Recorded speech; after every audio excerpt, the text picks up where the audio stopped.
Hello, আমি মন and welcome back to my another mini blog. তো আজকে সকাল সকাল আবারও রেডি হয়ে বেরিয়ে পড়েছি পড়তে যাওয়ার জন্য। আর ভাবছো তো যে সাইকেলটা কেন ঠেলতে ঠেলতে নিয়ে যাচ্ছি, কারণ ওই যে 2-3 দিন হলো যে আমার সাইকেলটা একদম খারাপ হয়ে বাড়িতে পড়েই আছে, মানে ঠিক করতে যাওয়ার আর সময়ই হয়ে উঠছে না। দেন ভাবলাম যে আজকেই ঠিক করতে নিয়ে যাব। আর এসে দেখি, মানে আমরা যেখানে দাঁড়াই সেখানে এসে দেখি যে আমার বান্ধবী অলরেডি ওখানে দাঁড়িয়েই আছে।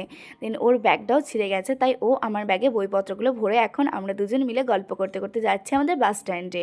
আর আমাদের বাস স্ট্যান্ডটা আমাদের বাড়ি থেকে খুব বেশি একটা দূরে নয়, তাই দুজন মিলে আর কি গল্প করতে করতে হাঁটতে যাচ্ছিলাম।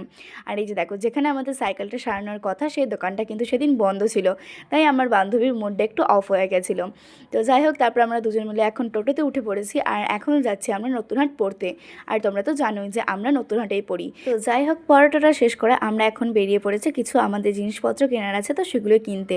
আর তোমাদেরকে তো প্রথমেই বললাম যে আমার বান্ধবী ব্যাগটা ছিঁড়ে গেছে, তাই ও এখান থেকে একটা ব্যাগ নিয়েছে। দেন আমারও ব্যাগের কিছু টুকিটাকি কাজ ছিল, তো সেগুলো মিটিয়ে নিয়েছি। আর তারপরে গেছিলাম একটা বইয়ের দোকানে, তো সেখান থেকে দুটো বই নিয়ে তারপরে আমরা চলে গেছিলাম কিছু খাওয়া দাওয়া করতে, কারণ এতটা সকালে বেরোনোর পর তো আমাদের কপালে কিচ্ছু জোটে না খাবার। তাই সেই কারণে আমরা বেশিরভাগ দিনটাই রেস্টুরেন্ট চলে যাই কিছু খাওয়ার জন্য।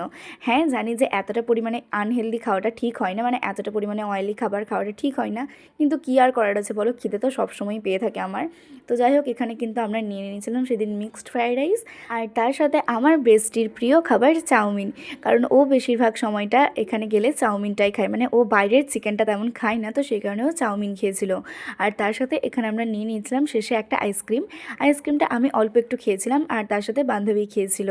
আর এই যে দেখো, আমরা আর্ধেক খেয়ে দিয়ে আর খেতে পারছিলাম না, তাই প্যাকিং করে নিয়ে এখন চলে এসেছি আমাদের অটো স্ট্যান্ডে, মানে যেখানে অটো টোটো সব দাঁড়ায় সেখানে। আর তারপরে ব্রিজটাতে দেখলাম যে সেদিন খুব একটা তেমন ভিড় টিড় ছিল না।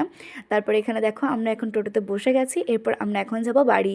আর তার মাঝে আমার একটু চকলেট খেতে ইচ্ছা করেছিল, তাই বান্ধবীকে বলার সাথে সাথে এই যে দেখো আমাকে এখন দৌড়ে একটা চকলেট এনে দিল। কিন্তু হ্যাঁ, সেই চকলেটটা আমার কপালে সেদিন আর জোটেনি, তার আগেই তৃষ্ণা দেখে ফেলেছিল, তাই ওকেই কিন্তু দিতে হয়েছিল। তো চলো, আজকের মতো ভিডিওটা এটুকুই। ভিডিওটা ভালো লাগলে অবশ্যই like, comment and subscribe. And হ্যাঁ, ভিডিওটা তোমরা যদি ইনস্টাগ্রাম অ্যান্ড ফেসবুক থেকে দেখে থাকো অবশ্যই কিন্তু ফলো করে দিও। টাটা।